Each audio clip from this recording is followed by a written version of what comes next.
লঙ্কা ভেজেছি, পেঁয়াজ ভেজেছি, এই যে আলু সেদ্ধ,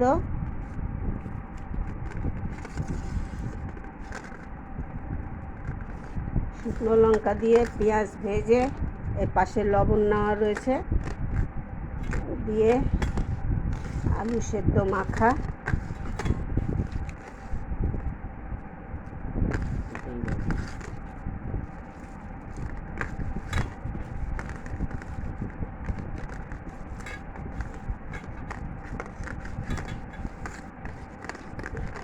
পাশে লবণ দিয়ে রেখেছিলাম, পেঁয়াজ ভেজে শুকনো লঙ্কা ভেজে এই আলু চোখা,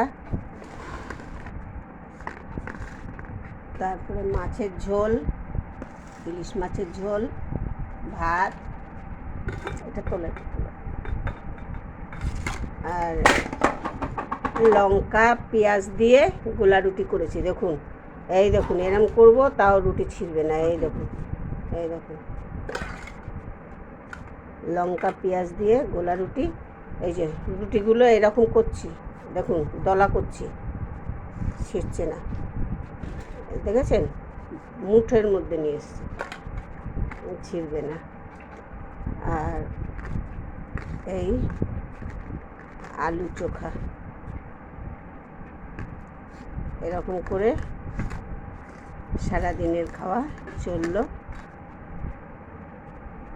এই রুটিটা হলো সকালের টিফিন, পেঁয়াজ লঙ্কা দিয়ে গোলা রুটি, পেঁয়াজ লঙ্কা দিয়ে করেছি, একদম পুরো নরম, এই যে পুরো নরম, ছিঁড়বে না। দুপুরে ইলিশ মাছের ঝোল, ভাত, আর এই আলু চোখা, আর সকালের টিফিন পেঁয়াজ দিয়ে লঙ্কা দিয়ে রুটি। যদি ভালো লেগে থাকে লাইক শেয়ার সাবস্ক্রাইব করে দেবেন। RGR রান্নাঘরের রুমা।